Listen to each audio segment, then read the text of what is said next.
ఈ వీడియోలో test vote అంటే ఏమిటి, అలాంటి టెస్ట్ ఓట్ సందర్భం వచ్చినప్పుడు మనం ఏమి చేయాలనేది చూద్దాం. ఎవరైనా ఓటు వేయడానికి వచ్చినప్పుడు ఓటు వేసిన తర్వాత వీవీప్యాట్ జనరేట్ చేసిన ఆ పేపర్ స్లిప్లో అతను ఓటు వేసిన అభ్యర్థి తాలూకు చిహ్నం చూపించడం లేదని కంప్లైంట్ చేస్తే అప్పుడు మరలా అతనికి ఇచ్చే ఓటును టెస్ట్ ఓట్ అంటారు. ముందుగా పీఓ గారు అతని ఆరోపణకు సంబంధించి లిఖితపూర్వకంగా కంపల్సరీగా డిక్లరేషన్ తీసుకోవాలి. ఒకవేళ అతను ఇచ్చిన ఆ కంప్లైంట్ అనేది రుజువైతే వెంటనే ఆర్ఓ గారికి తెలియపరచాలి. వెంటనే ఓటింగ్ కూడా నిలిపివేయాలి. ఒకవేళ అతను తెలిపిన ఆరోపణ కనుక రుజువు కాకపోతే ఆ ఓటర్ని పోలీసులకు హ్యాండ్ ఓవర్ చేయాలి. ఈ విషయాన్ని కూడా ఆ ఓటర్కి మనం తెలియపరచాలి. వీటినన్నింటినీ ఆ ఓటర్ కనుక ఒప్పుకుంటే లిఖితపూర్వకంగా డిక్లరేషన్ తీసుకోవాలి. తీసుకున్న తర్వాత ఆ ఓటర్కి సంబంధించి ఫామ్ 17A ఓటర్ రిజిస్టర్ ఉంటుంది కదా, ఆ ఫామ్ 17Aలో మరలా రెండవ ఎంట్రీ చేసి అతనికి కంట్రోల్ యూనిట్లో బ్యాలెట్ని ఇష్యూ చేయాలి.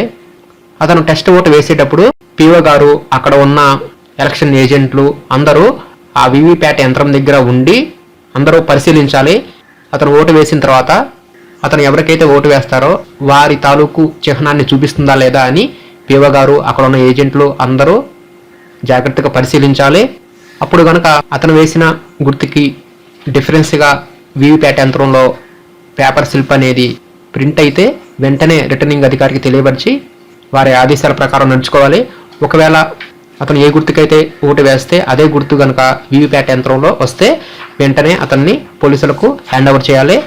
ఆ ఓటర్ సంబంధించి ఫామ్ 17Aలో మనం రెండవ ఎంట్రీ చేస్తాం కదా, ఆ ఎంట్రీలో రిమార్క్స్ కాలంలో టెస్ట్ ఓట్ అని చెప్పేసి నమోదు చేయాలి.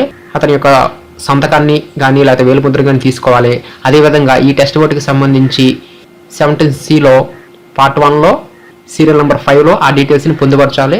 ఇది ఫామ్ 17C. దీంట్లో ఈ సీరియల్ నెంబర్ 5లో ఆ టెస్ట్ ఓటుకి సంబంధించి ఇక్కడ డీటెయిల్స్ ఉంటాయి. కంపల్సరీ ఈ డీటెయిల్స్ని ఇక్కడ ఫిల్ చేయాలి. దీంట్లో ఏ కాలంలో టోటల్ నెంబర్ దగ్గర ఎంతమంది టెస్ట్ ఓట్స్ వేశారు అనేది ఇక్కడ వస్తుంది. Next serial number of electoral in form 17A అంటే ఆల్రెడీ వారు ఒకసారి ఓటు వేసి ఉంటారు కాబట్టి ఆ 17Aలో కాలం నెంబర్ 1లో సీరియల్ నెంబర్లో ఎంతైతే నెంబర్ ఉందో ఆ నెంబర్ని ఇక్కడ ఇవ్వాలి. అంటే 17Aలో సీరియల్ నెంబర్లో ఉన్న నెంబర్ని ఇక్కడ ఇవ్వాలి. నెక్స్ట్ ఇక్కడ కూడా ఆ టెస్ట్ ఓట్ అనేది ఏ అభ్యర్థికి వేయటం జరిగింది, ఎన్ని ఓట్లు వేశారనేది కూడా ఈ బి కాలంలో ఫిల్ చేయాలి. ఈ విధంగా టెస్ట్ ఓటుకి సంబంధించి ఆరోపణ కనుక అబద్ధం అని తేలితే ఈ విధంగా ఫామ్ 17Cలో నమోదు చేయాలి. అదేవిధంగా ఫామ్ 17Aలో కూడా టెస్ట్ ఓట్ అని చెప్పేసి రిమార్క్స్ కాలంలో రాయాలి.